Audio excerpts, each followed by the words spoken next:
How we doing? One more. Yes, sir. Let's get it. All right. Welcome back to the podcast, Joga Talks. I'm a little bit loud in here, so we're going to try and quiet me down for today because we were kind of yelling last time. We had a lot of fun. Yeah. We're back for the first actual episode because that was the pilot. We got me and Didi, no guests today, but we're going to be focusing on the transition from high school hoops to college. Obviously, this guy knows it better than anyone. Yep. Yeah, we're gonna dive deep into that. We got some juicy questions. We're really gonna, just pick your brain and give them what they want to hear. I feel like there's a lot of audience that would love to know about your mentals and how that transition period went for you. Yep.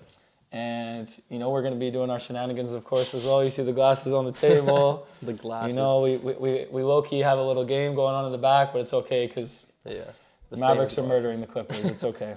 Luka's the GOAT. Let's get it. So we're going to get started with our little blind rankings. Yep. It's not even on the thing, bro. We got a little does this happen? blind rankings going here. We did this last time. Okay.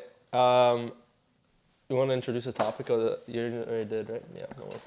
So you want to tell me what you're going to be throwing at me for names? Okay, since we're doing the transition from high school to college, then basically we're going to switch it up between this episode and the next episode.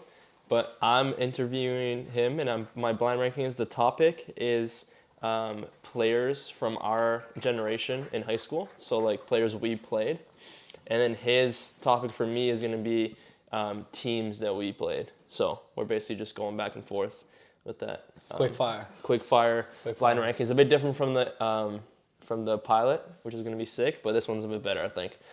If you don't know what blind rankings is, pilot, watch it back. We explain it there in full detail. If not, you'll just hop in. You'll figure it out. Okay. So first one. This is quick. Get in the light. We want to see you good. There you go. Yes, sir. First one. Arjun Samra. Remember? Tweeds? Yeah, you do. Nice. Quick fire. I'm going to 3. 3. Second one. James Woods. 2. Third one, Jared Jacobs. Remember? Walnut. 5. 5. Next one, Miguel Tomley. 1, I guess. And then last one, Siraj.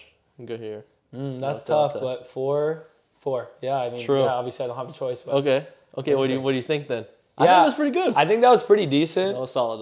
The way it was lined up, I feel like that was good because otherwise I would have maybe I put Miguel a little bit lower, but I mean, he's probably the best of that crowd. Yeah, that's fair. I think he did good, though. I think I would probably only swap maybe Siraj. Yeah. Maybe put him to, shift, Woods to 3. True. And put him to 2. True. Yeah, right? That's a pretty good list, honestly. Yeah, I like it. Nice. I like that. I thought that was you a nice did little well. quick fire. I know. Okay, I think I'm happy with that one. I thought down I'm happy with that one. Shout out to all the men balling out. Shout out to them. We had some good battles against those guys. I mean, this guy was doing a lot of carrying. I think he had the back pains. He still has back pains now, but for sure. You start doing yoga, you get old. It's okay. Gotta do the yogas, guys. The yogas. All right, so obviously mine for him is what he already said. High school teams we played. So you're saying this is our year, or is it just in general? This is just in general what we played, what we experienced from all the years. From all the years. Okay. All right, we're gonna start off Van College, VC. Oh, that's tough, man. It's quick fire. 3. Okay. Tammy, Tamanawis High. 2. Okay. Belmont, the Bulldogs. I'm gonna regret this. I don't know. 5. Terry Fox. No, I feel like you're doing well. 4. Yeah. Oh, Kelowna. Man. 1. Oh, no. Semi. Oh, you had one more. I thought it was 5. That was not 5? Was that 5? Oh, I crinked it. It's all good. Okay, wait, so which one? No, that's okay. Wait, actually, okay, I'm not putting on the glasses. That's crazy. Here, I put 6, guys. It's okay. I think it's because I scratched Kelowna initially. Okay. Because I was like, that they're would've out been of our fair. area. Yeah. You know, they're kind of far Yeah. away. But Okay, so I got to which put on the glasses for which that. one That's you picking? crazy. Kelowna or Semi? Okay, how about we'll just do this? So who did you have? Because it changes completely. Because listen. Who did you have for 5? No. Because listen. Because if you put Semi instead of Kelowna, my list I think is perfect. Semi instead of Kelowna. That's what I was thinking too. Okay. So what I'm saying is... Wait. No, because who did Kelowna end up being 2? No, they ended up being 1. Oh, that's fine. That is... but that's when we were in grade 10, that Kelowna team. Yeah, but that was it. But then our last 2 years, that's what I'm saying. But then Semi was good throughout. I think it depends what team we're talking about here. Okay. But actually, okay, we'll just do it like how we had it. Yeah. So with the Kelowna, okay, that was okay. Who would you change? What was it? You had VC. I had Kelowna first. Yeah. Tamano second. Tammy 2. Van College 3. Terry 4. And Belmont 5. Belmont 5. I'd probably switch Terry with Van College. 3 and 4. Oh, you put them up? Yeah, I put Terry up. I feel like we had some good battles against VC, but... We did. I don't think there was anything like crazy like that. I feel like Terry always played harder. Yeah, and I remember we playing them more, so maybe that's why. And then I would obviously switch... the tournament too. Obviously the final and the tournament. Go hit, he hits the game winner. For sure. We'll have to clip that. I honestly don't mind. I don't mind Kelowna first. I don't know. Because Tammy was just that 1 year as well. Yeah, obviously. So if we're saying like 2017 Kelowna, what would that be? 2017? No, that's 1 for sure. That's 1. But obviously 2018, 2019 Kelowna. But it could still be decent up there. I mean, they were well coached. They went to the final and everything. Yeah, I don't mind that. I don't mind the list. That's solid. I feel like it's because we always cooked them. I like that. But we had good battles against them too. You know? I like that. I like that a lot, actually. It's clean. Okay. That was pretty good. I like that. Yeah, I feel like we both did pretty good. I had a little bit of a gizzery in there, but it's okay. Funny, man. I'm going to have to take these off because it's too dark in here. I get to take these off crazy. Now. All right, so we're going to dive right into it. I'm going to start you off. We want to know, what was your initial headspace heading into college? So you finished your last year at Oak Bay. Mm-hmm. Didn't go the way that you wanted. Obviously, we never got the banner. Yep. But you're obviously preparing to go to UVic because you signed with UVic. So you're saying after I signed? So after you signed, like, what was your headspace like? Talk us through that. I was ready. Like I was excited to go through it. Like I was young still. Like looking back, like I think you'd change a lot of things, but like I don't like to think that way. Like what would you change? I don't regret anything. So like realistically, like I feel like if I changed anything, maybe it would change the whole thing. You know what I mean? Like I think like that, where it's like drastic. Not small things. No, like even small things too. Like if I change that, what if like I change a small thing and then like like I think that way now. But as far as like mental preparation, like the space you were in, like true. You nervous? Were you? Because actually, and what were the first runs going out when you went and played with like alumni? We obviously played with some of the alumni on a regular basis. We were blessed to have that. But I feel like being from here too, like I went to the scrimmages like when we were still in high school, so that helped a bit. So I knew some of the guys.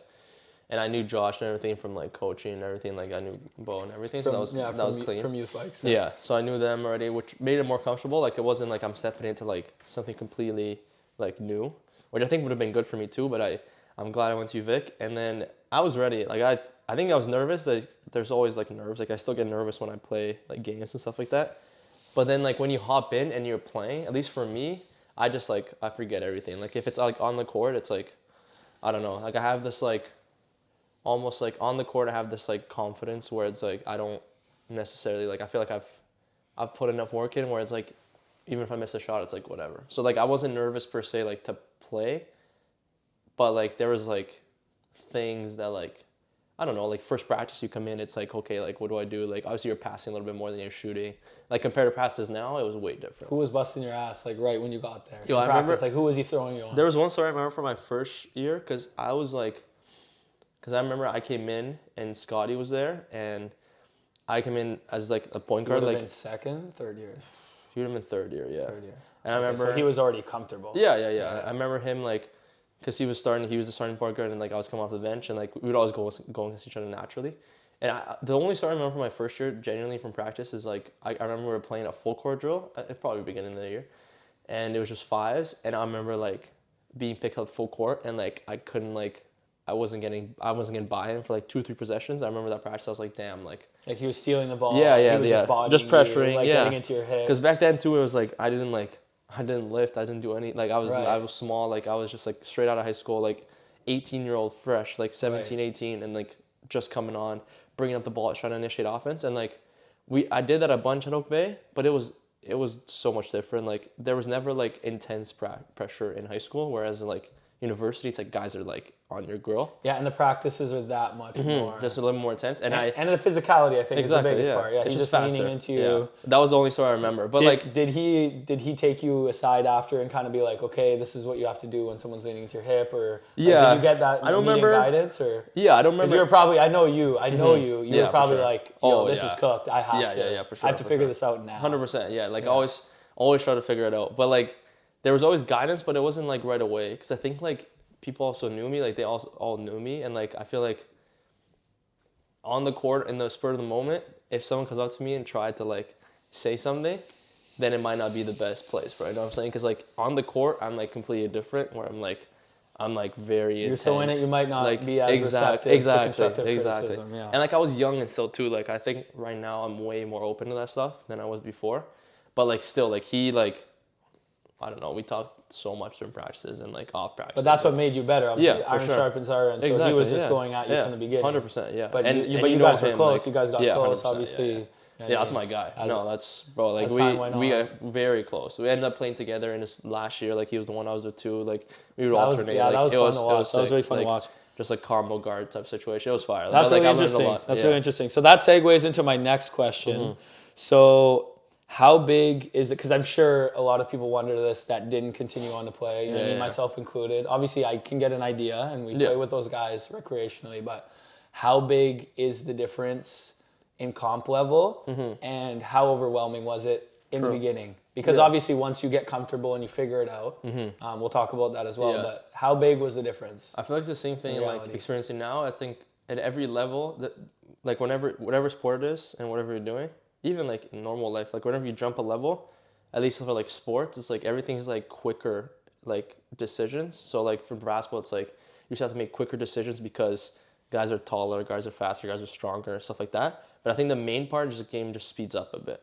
Not like, as in like you have to get faster, just like the decisions have to be quicker, where it's like, yo, like I might not be able to take that extra dribble to get a shot off because this guy's way taller, way stronger. But you also don't want to be feeling rushed. Exactly. That, right? So then that's what like the first few weeks are like, okay, how do I get this off against this player? So and that was a bit overwhelming. Exactly. That was like my thing, where it's like, okay, how do I figure out how to get like an extra angle? And then it's all about like angles and footwork, and like it's just the little things that like not many people talk about, but it's just literally just like getting a step in front, or like right. So would you say, I mean, because I feel like we were blessed in having having practiced some of those little things that maybe didn't even come into use as much like at high school level, because the defenders weren't at that level. No, because you're just not, and the physicality and everything.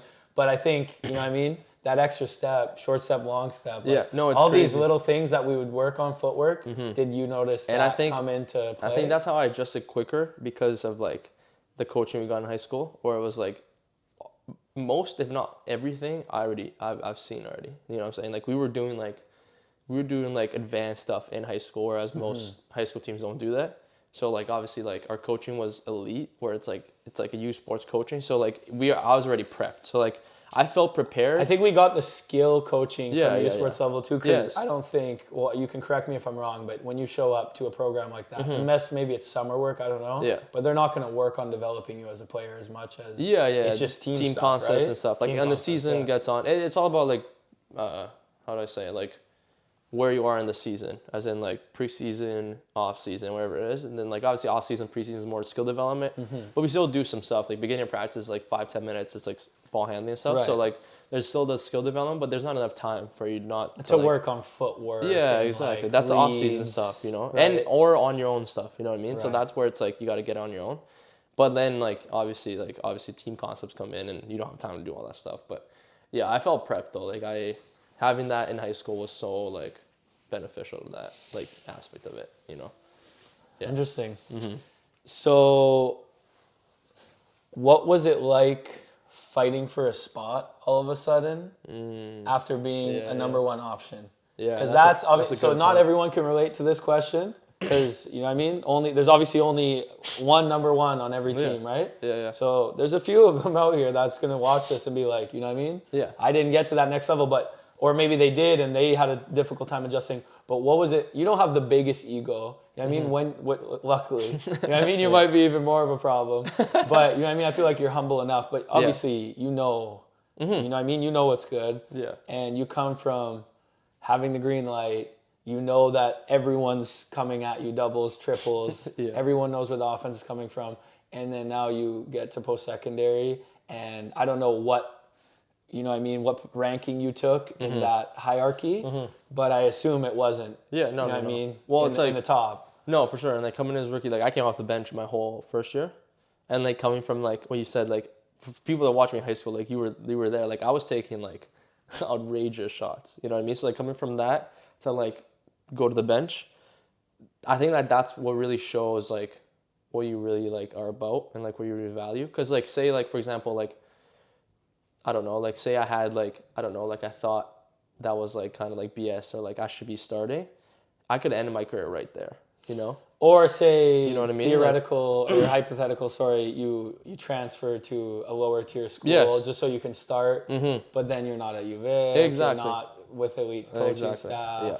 It's It's all it's all about how you approach it. But Like it's literally just like how you approach the situation, like how you deal with that situation. It's like for me, it's like I came off the bench. It's like okay, for me, my mind was like it wasn't just like oh damn, like I'm coming off the bench. I'm not starting. It was more like, yo, what do I have to do to start? Like you know what I'm saying? Like that was like my where it was like okay, like and I realized too like that was a self-awareness piece where I realized I was like okay, I'm finishing all the games. Like I'm on the court at the end of every game.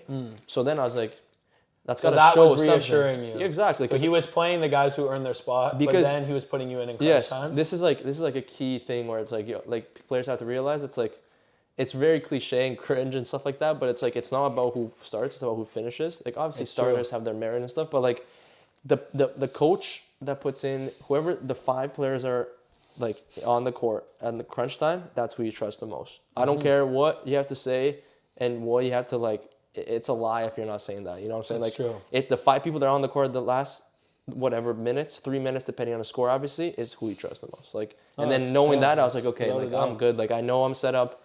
Next few years, boom, I learn a little bit more, and then by the end of it, like I'll be good. And I think that's like how I got to this point. So that relates to my next question. Is how did you maintain a cool head and stick to routine? Because I think that's easy for like what you said. If you would have taken a different approach and be like, my ego, I should be starting, even though you know what I mean. Most rookies should not think that way. No, especially going to that level. No way. Because you need time. Like everyone has to pay their dues. For sure. So how does someone keep a cool head? I think and just dig deeper into the routine. I think and figure out how to get that routine going. That's the main piece. Like you already touched on it. It's like routine. Like it's just like habits where it's like I knew what I had to do. Like it's no like there's no secret of it. It's just okay, get in the gym, work, and that was it. Like put your head down and work. Like that's all it is, right? Like I don't know. Like you show up. That's the first step. Like you show up every day, and then after that you start creating those routines where it's like whatever it is, like 5 minutes ball handling, 10 minutes finishing, 20 minutes shooting, whatever it is. So it's like I knew I had a routine from my high school days because I came in and like I worked. So then I had that to build off it. And then me going back to that and having to like even like humble myself where it's like, okay, I can't be taking like, not I can't be taking these shots. It's like, it's a whole different level. Like I gotta like adjust and stuff like that. Tendencies. Yeah, exactly. So it was all about like the habits and like all like. And what? How does that relate to other aspects, like not just the work you're getting in the gym or sorry, on the court on your own? Because obviously you had a good regimen already. You're saying I think we got good habits instilled in us. Yeah. Like we knew what to work on always. We always knew that there was more to work on. Yeah. But as far as the rest of things go, intangibles, like what did you add to your routine? I feel like early on I didn't like add a lot outside of like getting in the gym and shooting and like putting work, whereas now my routine's like not like I wouldn't say like rigid, but like very like I don't know. But when did that start? I think that started like last year, year 4? I'd say like year 3 to year 4. Like year 4, like it was like very solid. Like that's when everything was down. Year 3 was like I'm starting, and then I'm going through it. And then by the middle of year 3, that's when I started getting it down, blah, blah, blah. And that was like all the off-court stuff. But like on court, I think my first couple of years was just like putting in work and like getting shots up and stuff like that. Like I wasn't so, I don't know. I wasn't so like heavy or like so much on about like all these other stuff. Like because you didn't see. I wasn't aware. Like I didn't see the benefits. But you didn't see, like you know, the next man, your peers doing these things, and you were like, I need to implement this right away. Or did they never? They weren't. They were more of like, I'm lead by example. They weren't like, hey, you need to do this. No, you can reach this level. It wasn't no, there wasn't much of that. It was just more like, I don't know. Like I was like, I didn't. Yeah, a lot of my first couple of years were just like basketball home. Like that was like the base of everything. Like I didn't like, not that I didn't have any other things to do, but like that was the gist of it. And then now like I explore different things. Like I do different things to like have that balance. I think we talked about it in the first one. Where it's like having that balance is key. But yeah, I was just saying like there was nothing in my first couple of years where I was like, okay, let me just instill this. It wasn't until my 3rd, 4th years where I started like seeing those things. I think that just comes with age and maturity. Because also like something basic as, you know, diet or eating habits. I mean, I could say, obviously we're going to do a coaching one. Hint. But so we'll cover that topic. But yeah, from a coaching standpoint, I noticed it more when I was in that role as you know, as a leader and as someone that, you know, the players are looking up to is, you know, you notice like all the bad habits and you kind of get ragged on. But when you're young, it's funny and it's, oh, I'm a kid and it's an excuse. Yeah. So like, what did it take for you to be like, okay, no more of this bullshit. Yeah, I'm putting good stuff in my body. You know what I think it is? It's like, I think with everything is just like, how do I word this? It's almost like your time's ticking. Where like for me, my first couple years was like, oh, that's fun, whatever, blah, blah. It's like, yeah, like we want to win the championship. Like that's been our goal since I got there.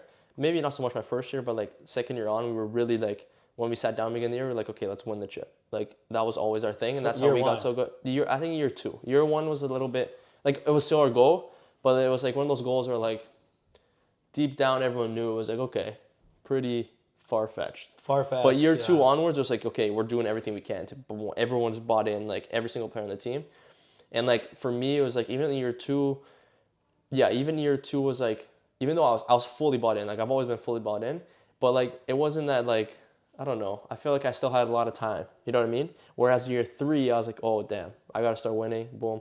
And then last year, I was like, oh, okay. And would you say once you got more responsibility too? Because I think naturally, like that's how the human mind works too. Is 100%. You know, when you don't have it, all the pressure on you. Yes. You know, I mean, you were obviously you still had pressure, but you were coming off the bench. You knew that it was on these other guys. So if you didn't play that well, it's not like the loss was on you. For sure. But whenever that happened, I can't remember. Was that year 2 or year 3? All of a sudden, you started getting a bulk of minutes. Exactly. And you're like, okay, now this is on me. I need to step up. And like that's a natural thing. Not that like you lose a game, it's your fault, but it's a natural thing where like they look at like the players who are playing more. Like, it's just natural. Like everyone's gonna do that. So then it's like, okay, like, and then you yourself feel like, okay, like I gotta do everything I can to like make this happen. And then it was also like, and you're not the young guy anymore. You don't have an excuse. And you have to exactly. And you have to be the leader and everything like that. And that's what you learn and stuff. And I think that's all the cool part. Like that's the very like fun part of the whole process, right? Like it's just maturing and realizing those things. So like it was fun, man. Like it was my 3rd year, I'd say, that happened. But yeah, it was just, I don't know, like it wasn't so much pressure or anything like that. Like it was just like time's ticking, like, and still to this day it's like time's ticking. Like we still haven't got the job done, even though like we had so much success, but we talk about it every day. It's like haven't got the job done, and that's one of the reasons where it's like, okay, like let me just come back, do another year. Like it's just, I don't know, just time's ticking. Right. Time's ticking. You know how much time is ticking. You don't got. You're getting older, and it's just like, I don't know. Like it's now or never. Especially this year, it's like it's now or never. Even last year, it was like, okay, I still had like a security net where it was like, okay, I have one more year. But now it's like, okay, let's do this right now. It's crazy. Let's backtrack a little bit. We'll get into that juicy stuff. That we kind of already touched on this, but I have down here as a curiosity. It's kind of similar to what we just talked about, but to caveat onto that, what changes in your regimen were the most drastic? Like just to key in for people that are making that transition from high school to the college level. Yeah. What was the most drastic changes and what was similar? So that just stood out that you were like, okay, this is still just basketball. Yeah. But then maybe, you're like, okay, this is now an adult scenario where you can't act like a child with the coaching staff. The team manager, whoever. Yeah. Obviously, you're balancing school as well. They might, for certain players, they might be paying for you to be there. Yep. For other players, they're paying or their family's paying. Yep. So now there's different stuff at stake. This is real. Yeah, it's real life. Real life, yeah. It's like what changed for regimen. I think touched on basically, I don't know. I would say I always been super full on with sport and especially soccer and basketball, but I always thought sport was the only thing. So it was I had a lot of pressure with if I didn't perform, especially when I was younger, if I didn't perform, it was the end of the world. So that was the biggest change. Whereas now it's yes, I'll need until the end of the night, till tomorrow, if we lose a game, I need decompress. To decompress. But that's normal. I've realized that's just personal. That's what I need. People might be different, but for me, it's just give me some time. Let me chill out by myself. Maybe I'll think about the game, maybe I'll think about something else, but let me just be me. Okay, let me decompress, and then we'll talk tomorrow. We can talk about the game tomorrow. Kind of it's like walking it out after a big exactly, run, exactly. Get the lactic acid out. Yeah, exactly. Get the toxic energy out. But if it was a loss, because sometimes, honestly, I know you can speak on that too, because you guys have done a lot of winning now. Yeah. It's even after you win too. Yes. It's a lot. Yes. Yeah. You know, it's a lot. It's crazy fully. Adrenaline. You kind of need to wind down from that. Sure. It's hard to just go back to 100%. regular pace life. 100%. And I think that's what non-athletes don't understand. 100%. Because they don't have that, that level of excitement. Maybe they do for something else. I shouldn't say that. But I think when you're peaking those adrenaline levels, yeah, it's crazy. And you're you're like a gorilla in the wild banging on your chest. Yeah, but I think the biggest change was recovery. I'm just gonna throw that word out there and generalizing it, but that includes body recovery. For me, it's body recovery. It's diet.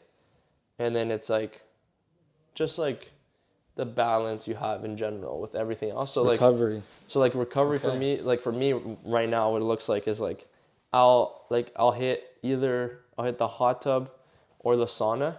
Very rarely I'll hit the ice tub because I don't do the cold Shout like that. Shout out to the Calusi hot tub. I don't do the cold like that.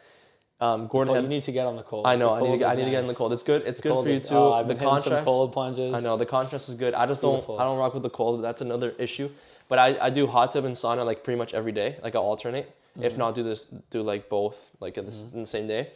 And then obviously we do stretching after. You gotta recoup on agua. Yeah, exactly. For sure. You put the electrolytes in. I have my mixes, all my stuff. You crush with 4 or 5 liters of water. No, one of those bottles. Got one of those BioSteel bottles, but you just see it, but yeah, it's the red one right there. But you just crush. That's not big enough. Because I don't these on. That's not big enough. Nah, guys, you need to be drinking 5 liters. If you're an athlete and you're practicing and shooting, you have a game day. 5 hours minimum. We're switching it up now. But listen. But if you're hitting sauna too, because I know this. I know you gotta this get stuff. more for sure. You got to go 6, 7, 8.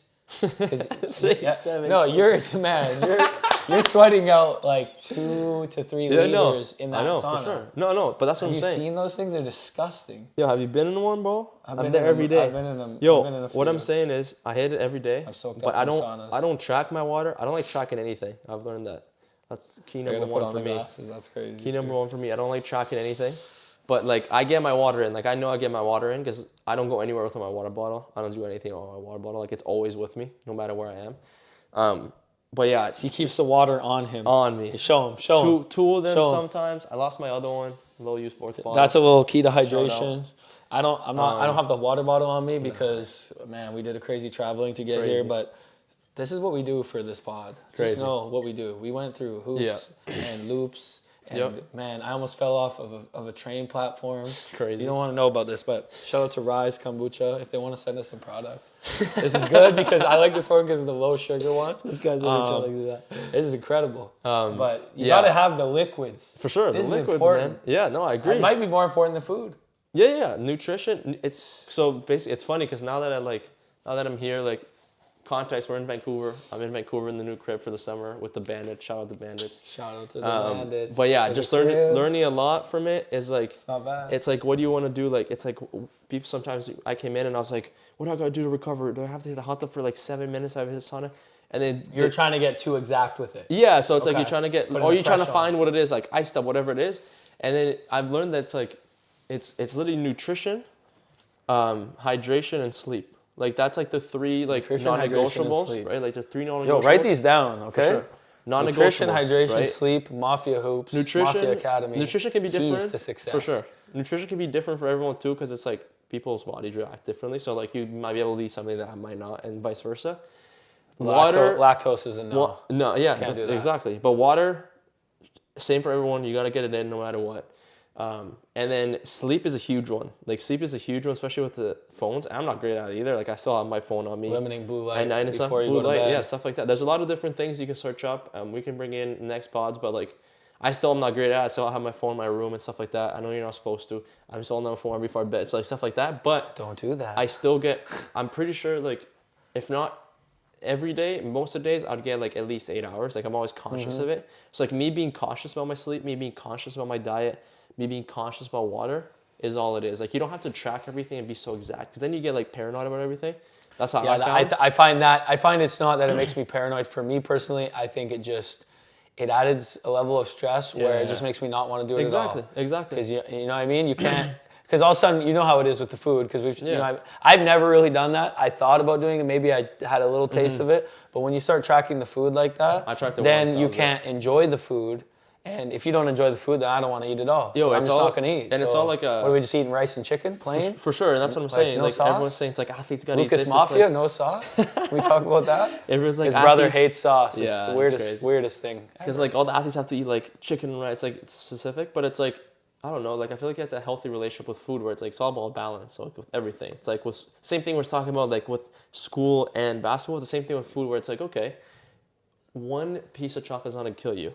One day at Dawn's out of 60 is not going to kill you. Chocolate's good for you. And that's what I'm saying. So you just have to balance it out. You just have to know your limits. And I think that I'm going to say, from my perspective, I think what I've learned too is you just need to be honest with yourself. Yeah. And once you gain the knowledge, so we're not everyone's lucky enough to have the knowledge, right? To have the education or the guidance or whatever it takes to get that knowledge based on, okay, what's real food? What's good? How do I react to this? So once you have that base of knowledge and understanding, don't lie to yourself and don't make excuses, right? So you can eat all these things that we just said, you know what I mean? You can consume them, but you know what it's going to do. Yeah, for sure. So you're just taking that, maybe that risk, or you're making that choice to eat better. For sure. Whatever it is. Yeah, and like honestly, that's just part of being an adult. Yeah, and like honestly, like I still like I have the biggest like sweet tooth like I've ever seen. Like I love myself. This guy loves the sweets. Loves myself some candy. Love myself some chocolate. I used to be like really bad. Like people like if you went to high school with me, like on trips and stuff. It's like I really liked my chocolate, and then like. It was all about self-control back then, where I didn't have it, where it was like, okay, like I could have that every day. But that was like, I'm young, I'm like, okay, like I can eat that and I can still play. Whereas now, like I'm super conscious of it. I'll still have it like on an odd day, like, you know what I mean? Like it's still like all about just being aware of it and like just not over-exaggerating to a point where it's like, because it's going to affect you. And like now that I'm aware of that, it's like, okay, why am I doing this to myself? Because now you're just like hurting yourself, right? Like it's like for me now, it's like, I've seen a lot of videos on it where it's like, think about your future self instead of like getting that like instant gratification where it's like, I'm going to feel really good if I eat this chocolate because this chocolate's really good. Like it tastes really nice. But then tomorrow when I go to practice and I warm up, it's like, I'm going to feel that. Yeah. I'm going to feel that. I'm not going to have an energy because me is not, because I don't worry about like weight and stuff like that. I'm not like, oh, I'm going to get fat, like stuff like that. My mind it's about performance. Go straight about performance and go straight to like, okay, like I'm going to feel either like bloated or I'm going to have no energy first off. Because so now 100%. My mind goes like, okay, if I have, let me just give an example. It's called like a flurry from McDonald's. Right. Love my flurry from McDonald's. Fire. Right. Like I'll have that every day if I could, blah, blah, blah. If I have a flurry from McDonald's the night before, I know I'm probably not going to get good sleep. Right. And I'm probably going to wake up the next morning not feeling great. Right. So it's like, okay, I can have it as long as I'm aware. You're tapping into something big Exactly. here. This is body mindfulness. Exactly. Being mindful and being in tune with your body. We can do a different one for that one. Man, for sure. being in tune with your body is Listening. I mean that's one of the biggest learning processes you're gonna have. Like I think as a human experience is being in tune with yourself and just knowing what works, what doesn't, and in every different facet. Facts. You know what I mean? Yeah. Whether it's nutrition or whether it's mentals or whatever we're talking about, right? That was really good, what we hit on there. I want to quick fire, get into these next couple questions because these are some heaters. We kind of already covered this first one, but I want you to really like lay it out. Yeah. Nice and clear for these people, for everyone, for yourself, for me. What are the keys? The keys, open doors. The keys to adjust to the comp level at the college U Sports level. Obviously, he's in U Sports, but we're just saying college here. As soon as possible. So ASAP. What are the keys to adjusting to that right away? Okay. First, create a routine. On and off the court, regardless of what it is. Like routine. Just create a routine. Like what we talked about. I'm not giving you a routine because I don't like that. It's not like it's like go form shoot for. I don't like that. You create your routine. Also for when you arrive, for before, when you arrive, after, honestly, just your routine. Just create a daily routine. So like for example, I'll give you mine. Okay, like just an example of like a typical day what it would look like. Okay, so like I'd wake up. I usually wake up and then first thing I'll put my tea in. So like I'll put my tea. I have you check the pod TikTok. Check the pod TikTok number 1. All right, Joga Talks on TikTok. Joga Talks. It's gonna be on all the platforms. We're working on it. Number 2, we go to the Keurig over there, the masterpiece. Take it everywhere. We put some tea, some hot water, and then have some tea with honey. If you don't know about honey, I can get into this in depth. But if you need nice on the throat. No, it's actually crazy. It is. It's so good for you. That's a little bit crazy, but it is. It's nice. That it is crazy. Nice. Just research about honey. Anyways, tea. I pot of water. Put it in my mug. I always put it in my mug because I have to go right away. So then I put it in my mug. We're getting into depth here. You put it in the mug. Put it in the mug, and then I put some honey in, mix it in, and then I put my tea bag in. I wish I could do like cut it up. Like my goal is to do like, cause I like I do lemon ginger teas or orange ginger because those are really good for you.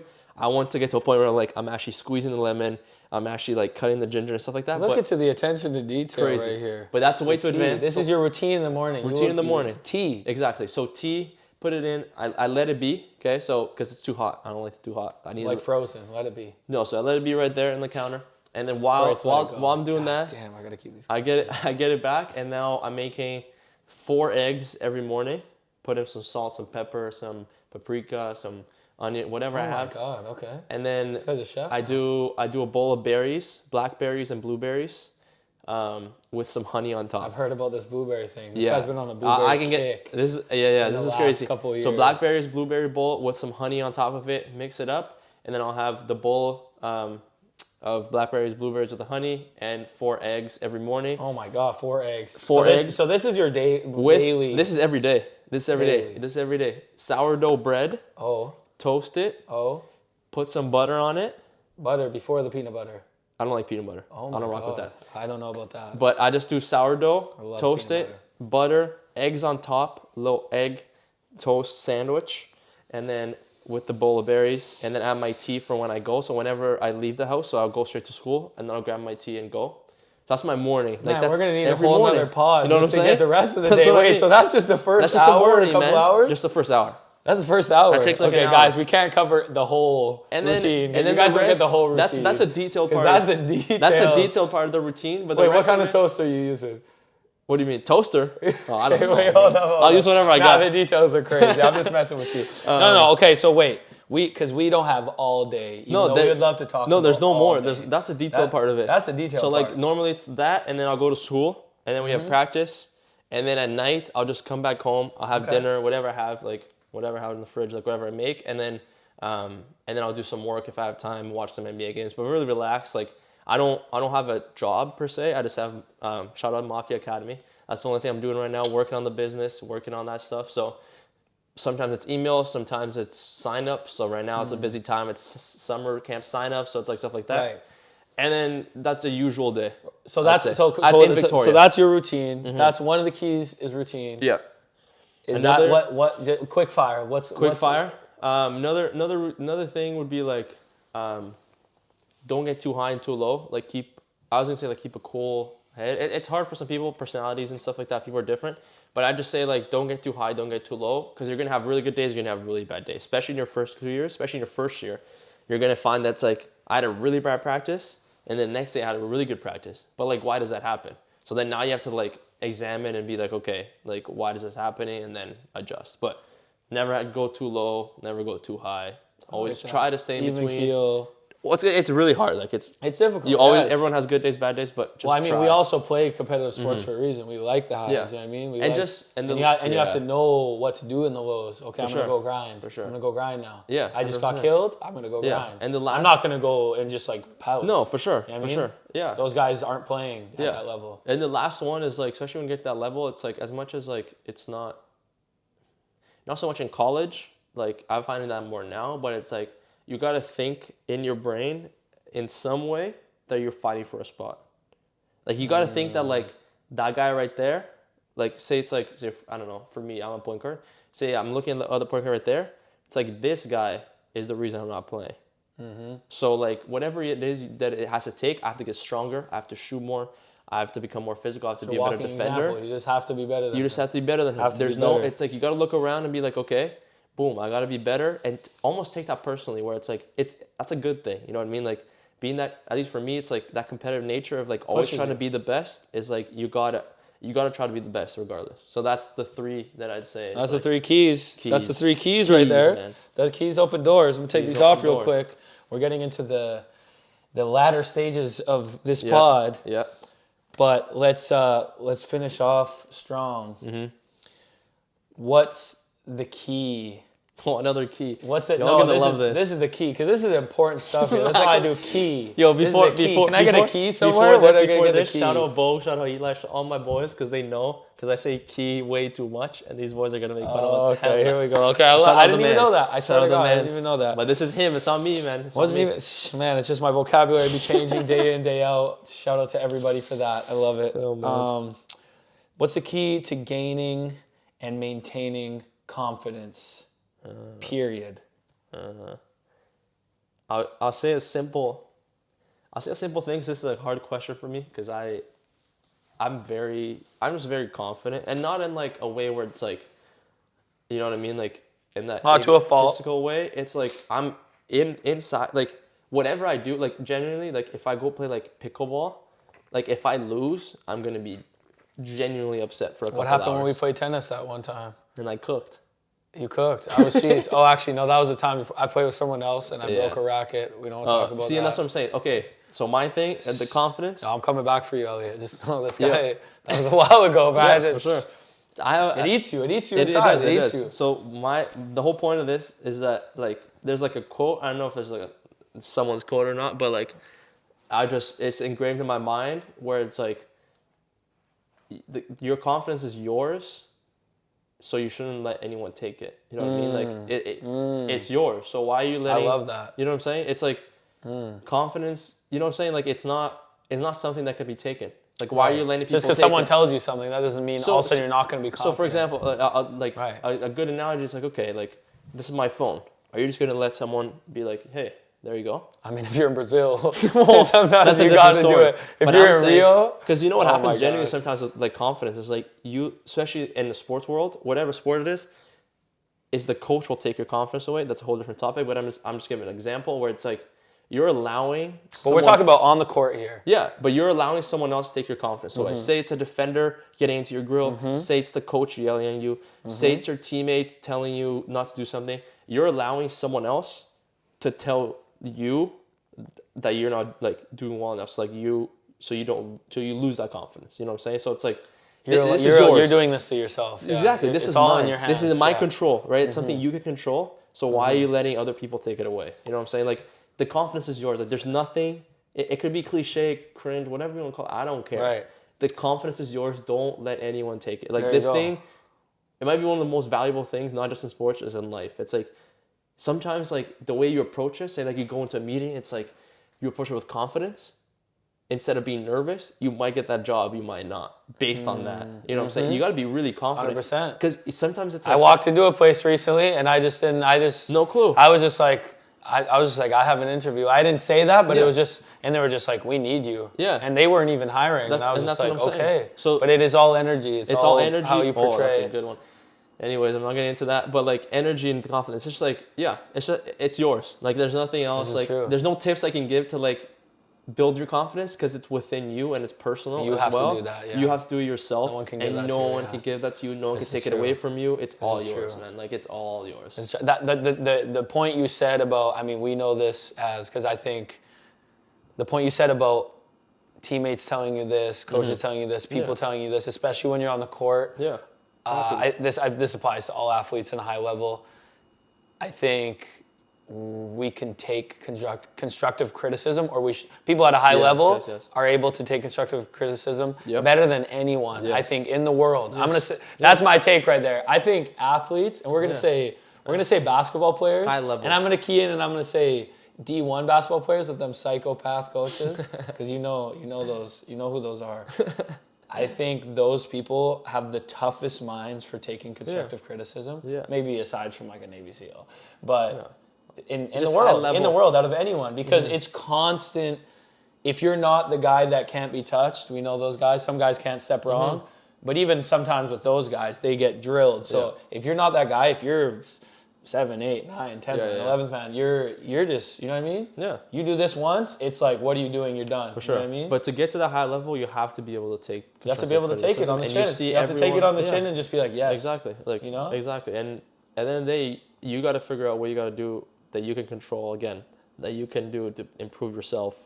For us, it's like basketball, improve your game, or do whatever it takes to like get minutes. You know what I mean? Like at the end of the day, you can control what you can control. You can't control what people say about you. You can control what people think about you. So it's like just own it up, like own everything, own your confidence, own it. Just own it. Just own everything. We're confident out here. Just own it, man. We're confident for a reason. I think these are two really confident people right here. This guy, you know what I mean? This guy is humble and confident. I think I can come off as very confident, but it's more of a, you know what I mean? Yeah, it's more of it's a joke, it's an act sometimes, you know, because it's funny. But the confidence is key. It's everything. Yeah, it's who you are. It's your personality. You have to embrace it. Yep. And I think having personality, when, you know what I mean, bringing that onto the court, bringing that into the work, wherever it is, your battlefield, I think that's important, because it's like, I'm not going to change all of a sudden because my ranking is kind of different in this scenario. It's like, no, I'm still me. It's just I'm not here yet. Yeah. But once I'm here, I'm still me from here to here. Yes. My bark might be a little but more quiet. That, right? Like, it's going to get louder. Yeah. You're going to start hearing, but you're still going to hear it. You know what I mean? You're going to hear my bark always. Yeah. I love that. I love that analogy too. Good way, man.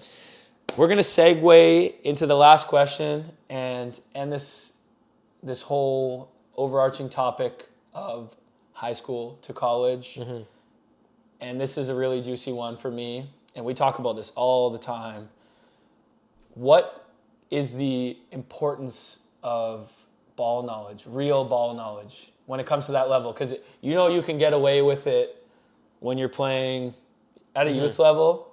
Obviously, we're still in our youth. We're still young. We're not old men yet. Kind of getting old, though, hurting a little bit. Yeah. But yeah, you can get away with not actually having real ball knowledge. And I think some people get away with it for prolonged periods of time. They even get to a higher level because of their athletic genetics. They can escape. They have really good raw skill, raw talent, but at some point it's going to come and bite you in the ass. So what, in your view, what's the importance? And at the level that you know. Yeah. Now, we're speaking just post-secondary. We're not speaking pro. That's going to be a different episode. We're just speaking post-secondary. You see, like, just narrow it down. The best players, wherever level it is, their basketball knowledge is extremely high. Like, I don't care. Like, for example, in our league, if you're a U Sports All-Canadian, I refuse to believe that you don't have a lot of ball knowledge. You know what I'm saying? Because yes, you can be on a bad team and average whatever amount of points, but you're not gonna like prove yourself that way. You know what I'm saying? So like the best players from the best teams have great ball knowledge. I go both ways a little bit with it, where it's like I genuinely think there's certain things that cannot be taught, and I genuinely think there's certain things that can be taught. So for example, like natural genes, body, stuff like that. Like obviously like LeBron's a monster. We're not even close. So like that stuff maybe not can be taught. You can teach them how to use it. You can teach them how to use it. You can you can improve on your body. You can improve on certain things. But for example, like my genetic build, well, I'm probably not a good example of this, but my genetic build does not allow me to be 6'9". Let's just say that. Yeah. You know what I'm saying? And that's natural. That's fine. I can't change that. Control, yeah. But ball knowledge, I think you could teach it, but there's certain things that like about the game that people just get. Like it's really hard to explain, but like the angles or like, because the game's all about angles, like just knowing how to use your body, angles, stuff like that. I think spatial awareness comes with a lot of different things, and I think some people just have that. So like for example, like me transitioning from soccer to basketball was seamless because I think I just had general spatial awareness of where I was at all times. Right. Where I can know. So for example, you're thinking about 20 players around. If I'm driving, like if I'm driving right here, boom to my right, I know there's a guy in the corner. I can't see, but I know there's a guy right there. There's a guy right there. There's a guy right there. There's a guy behind me. If someone helps, I could go like this. I don't know exactly where that guy is, but I genuinely think there's some Luca. You know what I mean? Like I know. People, not everyone knows where everyone is at all times. Like spatial awareness, I think is something that like, I don't know what it is. Like there's probably no pinpoint to it, but I think. Do you think it's innate or it's something probably that can develop? But it's probably something that can develop, but is it multi-sport? Is it certain sports? Is it. That's a good question. You know what I'm saying? Like there's nothing that you can pinpoint, but for me, it's like, I think because I played soccer. Yeah, you would think that because it's such a bigger scale, bigger field, more bodies. Yeah. And then obviously, I think in footy, more than anything, is like, how do you decide to space yourself? Yeah. Is it's all about space. Important. It's all about positioning. And like when footy you have the ball too. When you have the ball too, it's like. Because footy is proven too that you actually don't have to be athletic. No. You can get to the highest level and not be athletic. You can be slow, you can be fast. Look at Sergio Biscuits. Yeah. And generally, like, it's all about space. Like, are you going to get the ball and you're going to kick it up and run to it? Or are you just going to have the ball on your feet? You know what I'm saying? Like, there's a lot of different things. So, like, I think certain things, like, ball knowledge is huge. But, like, there's different types of ball knowledge. It's, like, how much, like, I see a lot, it's, like, how much ball knowledge you have, like, on, like, facts and, like, past, like, the NBA, for example, stuff like that. But then there's ball knowledge where it's, like, just feel for the game and, like, you know what I'm saying? Like, just general, like, I don't know. Like, you just know a lot about basketball. Right. You should just know about basketball. You should know about your craft. Would you say that, like, when you get to that higher level, paying attention to, okay, if I go left, this. If I go, for sure. I think everyone should be watching tape, right? If they're playing post-secondary, I mean, if you want to I would assume they're making you watch tape. Yes. But you should want to watch tape. You should watch tape on top of that. You should be watching your own tape, right? Well, yeah, because it depends what your goals are. If you want to be a high level player, film. If you don't, then that's fine. Like you can get away with it. I know. Right. You can just stay kind of where you're at. I guarantee a majority of people don't watch a lot of film. Like, you know what I'm saying? Like on or their own. Break it down. On their own. Or I think there's a difference. You can read a book and retain the information or not. So. Genuinely, it's different. I know this guy because I've seen him. So you write notes when you're watching stuff. You write notes, you make mental notes, and then I know that you're gonna think about that. Yeah. So the next session you go into, exactly. You're like, oh my god! Every time I get forced being able to weak side into the corner, I do this, and I should not do that. Yeah. So now you're thinking about it. You're like, I'm not gonna do this anymore. Yeah. Certain things where it's like step up screen on the left side, it's coming off. I come off. I know there's a guy in the corner. Let's just say this team that I watch film on helps from the bottom. I know that guy's gonna be open. So as soon as I come up, I could probably, like, if I watch film enough, like, let's just say this is a great scenario, like I have lots of time, I watch a lot of film, I could probably like turn my head and throw it there, and I know he's gonna be there because I know the help's gonna come from there. Right. So it's almost to that point where you have to like be really specific with it.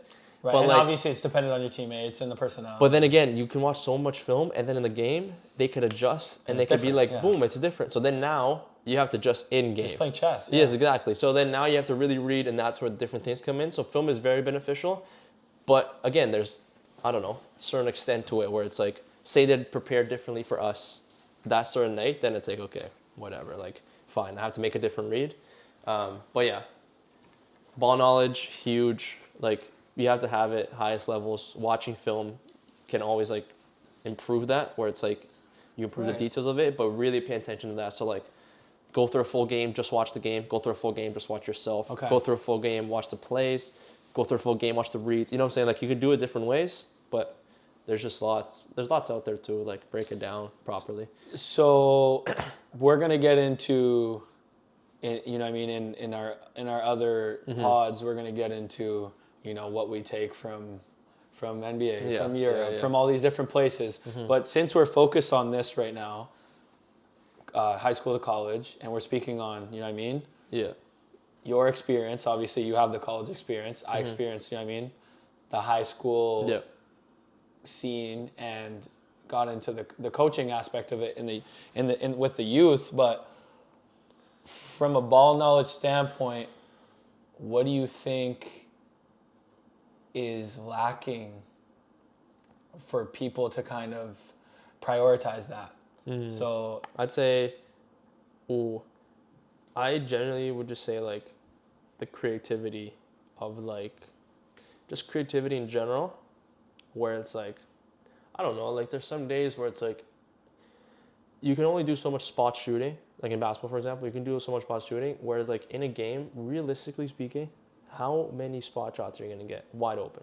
Let's just say 2, depending on your role, whatever. Right. But, like, I just think being creative with it, like, I don't know, like, at the end of the day, again, like, it's just a game. Like, we talked about this a lot. It's a game, yeah. It's just a game. It's like, why not just have some fun with it, be creative? So, like, sometimes I get in the gym, it's like, okay, let me just try this, boom, try that. If it works, it works. If it doesn't, it Right. doesn't. Don't get ridiculous. No. Like, you're not gonna be throwing, like, underhand shots, backward shots. Like, be creative, but be efficient with it, where it's like, let me work on my lefty floater, let me work on my finishes, let me get it a little bit higher. So it's like, you know what I mean? Like, so it's like, let me be creative enough to think of, like, okay, I'm at the elbow, I just beat someone, and then now this defender's coming, but there's no one there. It's you're by yourself in the gym, but you know that there's a defender there, and let me put it a bit higher.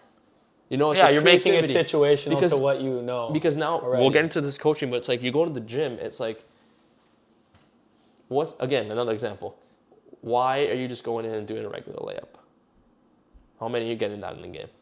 Probably 0.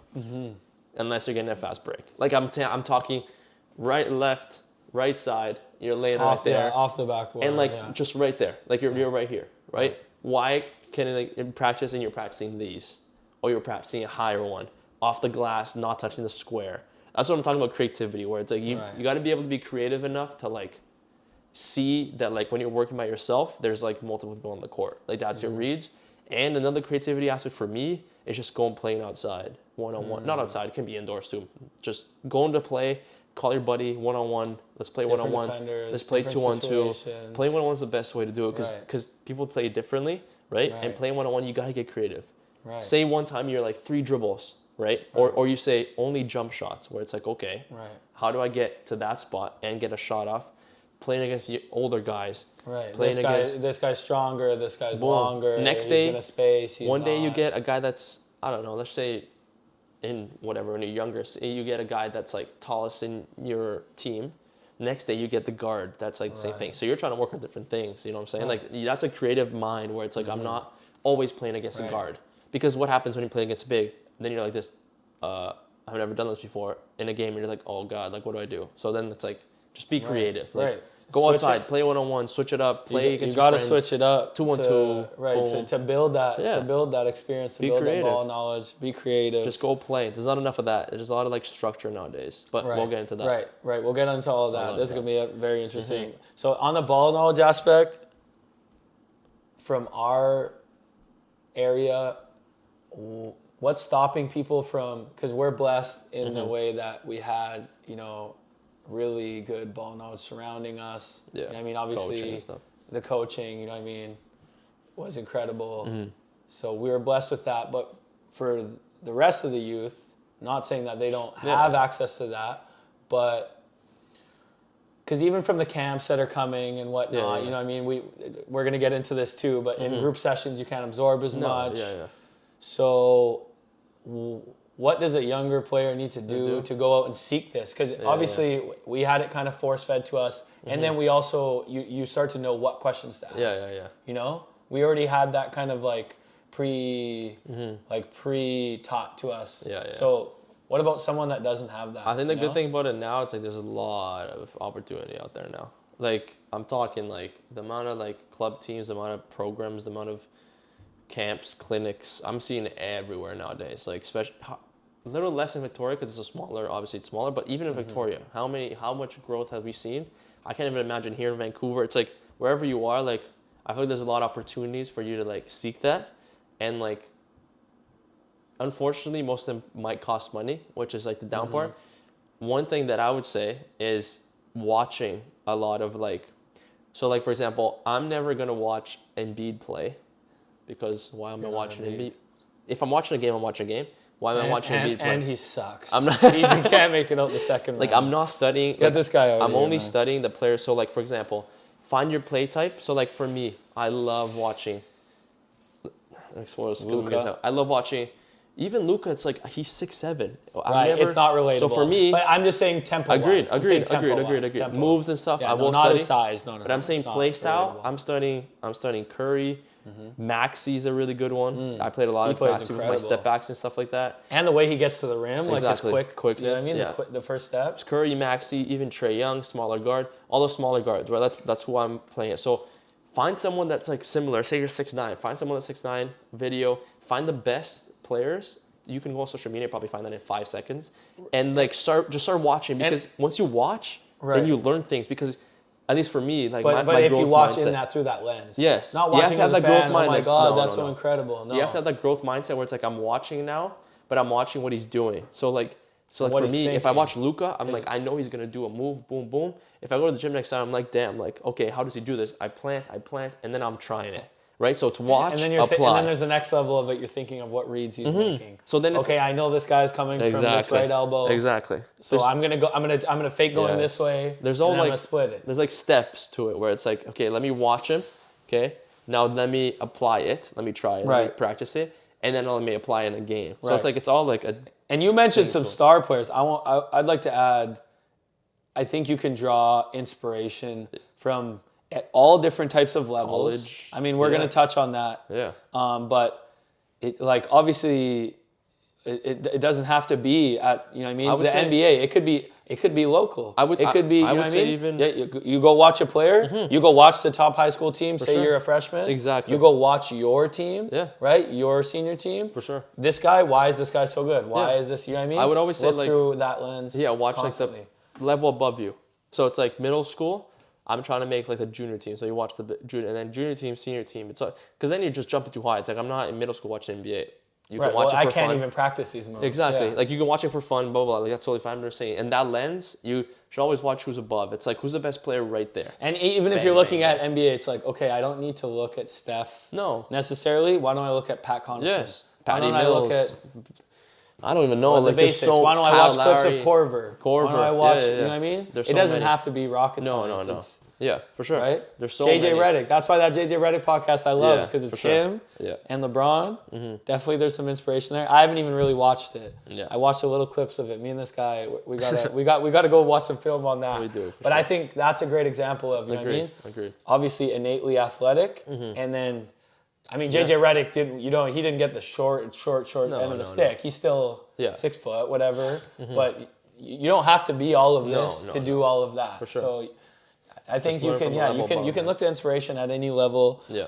I think that's probably the conclusion we're getting to here, right? Inspiration at any level. Keep switching it up. Yeah. Be creative. Don't look at things through one lens. Yep. Look through multiple. Yep. And look to growth Be mindset. Creative. Yeah. I like it. I like it all, man. You covered it. I like that. I like that a lot. It's a good episode.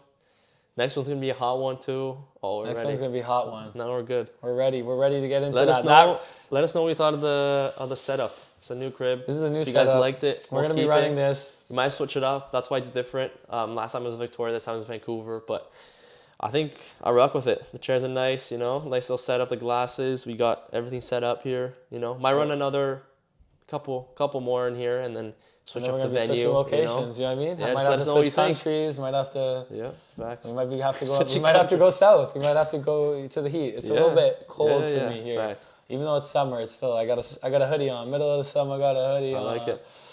All right, man. That's a wrap on high school to college. I hope you loved it. I loved it. I'm always learning from this guy. I'm always learning from our conversations. Yep. You better take notes. If you're in high school going to college, take notes on this. And for the rest of y'all, man, get in line. And take notes on the next one. Here we go. Joga Talks. That was a nice one. Let's get it. Crazy, my guy. That was like